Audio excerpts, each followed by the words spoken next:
Thank you for listening to the Matt's Movie Reviews podcast, available on Podbean, Apple Podcasts, Spotify, Google Podcasts, Amazon Music, and Stitcher. Also, please follow Matt's Movie Reviews on Facebook, YouTube, LinkedIn, Reddit, Instagram, and MeWe. And of course, be sure to visit mattsmoviereviews.net for the latest reviews, top 10 lists, and more. Now, on to the show.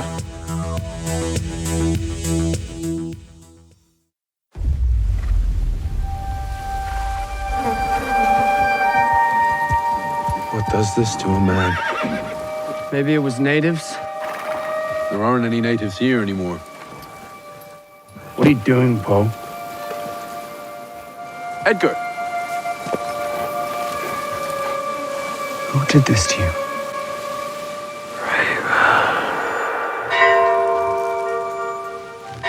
I'm gonna say what it is. Spirit. Devil. Indians call it bad medicine. Why dost thou sit upon my grave, and will thy lips to speak? Why dost thou weep upon my grave, and will not let me sleep?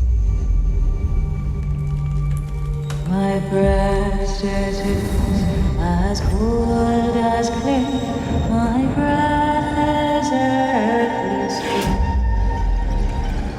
And if you kiss my cold clay lips, your lips they won't be. Oft on yonder great sweet road, where we were wont to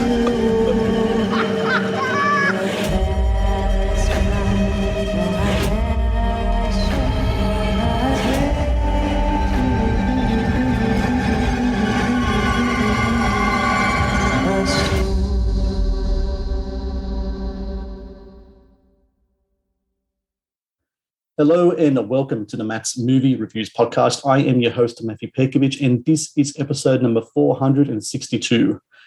Releasing September 23 on Shudder is Raven's Hollow, a horror mystery that tells the story of a young Edgar Allan Poe as he investigates a grisly murder in upstate New York.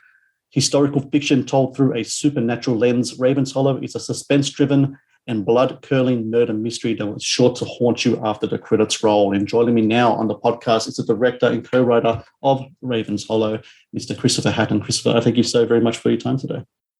Hey, thanks. It's nice to meet you. Great to be here. And it's nice to meet you too. And it's really interesting.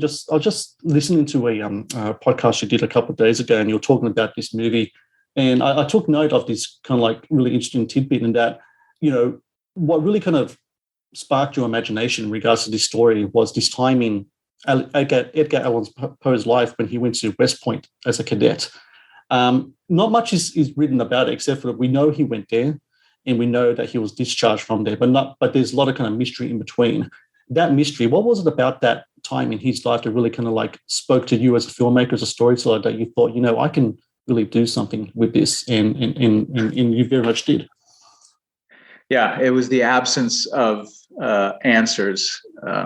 So for a writer, of course, that's fertile territory. I just knew immediately I can spin a story that exploits, you know, that's not a great word, but that uses that nugget of mystery. Everybody been, obsessed with the mystery at the end of his life, and it just seemed like, oh, here's a very interesting mystery at the beginning of his life. And then it was natural to immediately think, here's an opportunity to create a story that tells you how Poe became Poe. It's interesting that the story of Raven's Hollow is very much a detective story. It's a murder mystery in a lot of ways. And of course, to make sense, Edgar Allan Poe is kind of like the innovator of detective fiction. Was that always the thought process for yourself and your co-writer Chuck Reeves, is that you wanted to go down that road of a murder mystery, or were there kind of like other kind of tangents you were kind of thinking of kind of like basing this story? Well, there are a couple of things that just seem like no-brainers. If you're going to do Poe, you're in horror to some degree, right?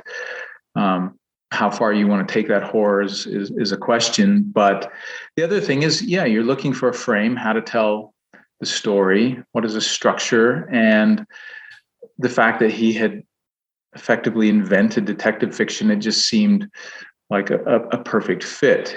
He will become a detective of sorts, and he will go through a series of events and situations that are increasingly horrific, that we might even recognize as having some influence on later writings. And by the end of this journey, he will be broken in ways that he couldn't have imagined.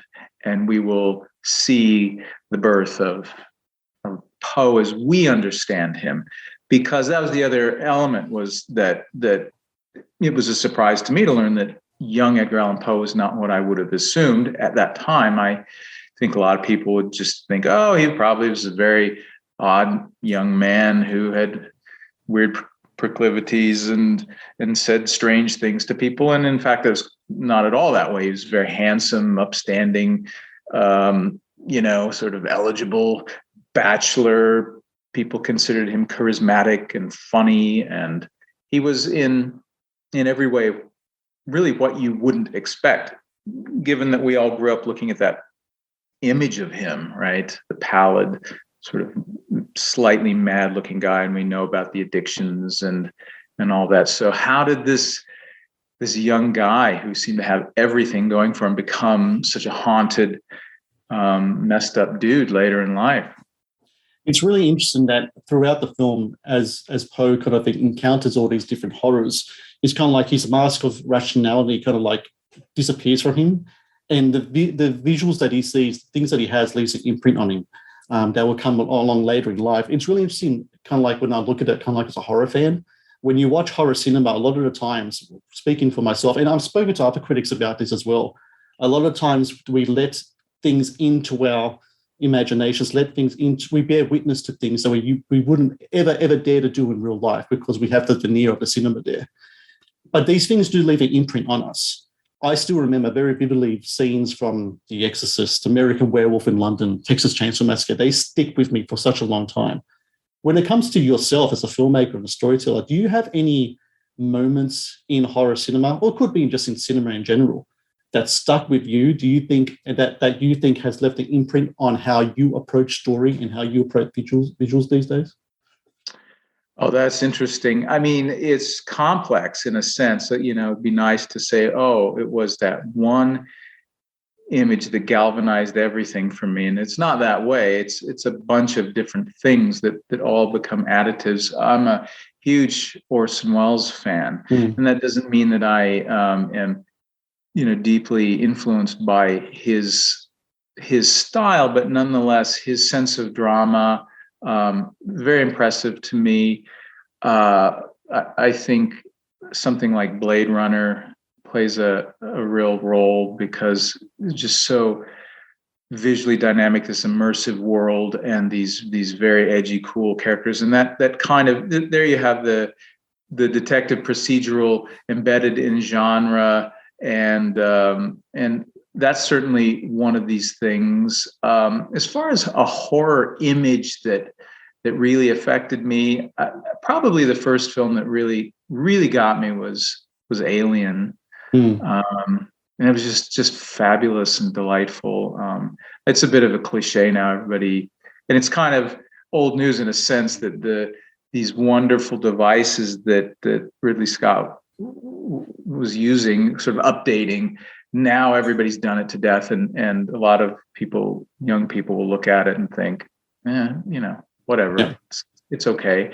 But somebody had me thinking about this the other day, and really an offbeat one I realized had profoundly affected me was Sam Peckinpah's film Straw Dogs, which is from the early 70s. And it's not a horror film at all, but it is psychologically horrifying, and it's a kind of a study of masculine violence and rite of passage. And psychological manipulation. And I watched that film at the wrongest time in my life when I had some kind of heavy stuff going on, and it weirdly pushed the buttons, and it upset me so much, truly upset me so much, that for years after seeing it, I would avoid the box in the video store, the DVD store. I'd make sure that if I were in the aisle with the box, I would have my back to the box. Really?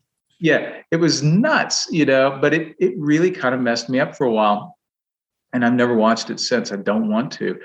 But I did get to work with David Warner many years later, and he's in that film. And I'm like, dude, you really messed me up. And he liked that very much. The Matt's Movie Reviews podcast is brought to you by TeePublic.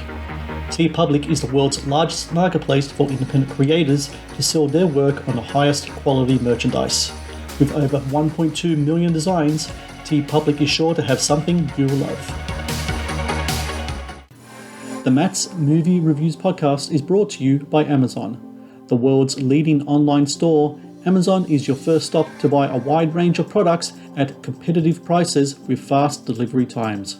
Amazon is also a world-class entertainment hub that includes Prime Video, Audible, Twitch, Amazon Music, and more. Sign up with Amazon today and experience the best in online shopping and entertainment.